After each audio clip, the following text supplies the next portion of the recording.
Hello! We were so excited to have Jeff Civillico lead our juggling workshop for our organization, which is D-Scoop, a users group for HP Indigo users. D-Scoop's live stream juggling workshop. Beautiful. You guys can make a lot of noise. You can wave. Jeff, honestly, your talent, your personality, your high energy, you had everyone engaged, even virtually. You are a powerhouse. This is the quarantine show, so I'm going to be juggling and balancing everything from around the house. Oh my gosh, stop it. I will not stop it, Ginger. I will keep going. Nice. We learned, we laughed, we juggled. We came together as a community. It was a great team builder. You called people by name, you cheered them on, you gave them individual tips. What an amazing workshop. Guys, give it up for Annie. Give it up. Give it up. Throw it. Yes, that was a breakthrough.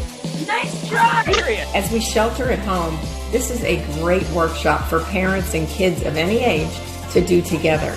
It's totally different, very unique, and it's also really valuable to bring teams together to make them feel connected. It certainly made our team feel more connected to be able to laugh and learn together. By the way, at this point, Peter is questioning his life choices. He's saying, I didn't realize you could make a career juggling and eating apples. Well, Peter, I'm here to show you you can. So keep at it, buddy, because you're getting there.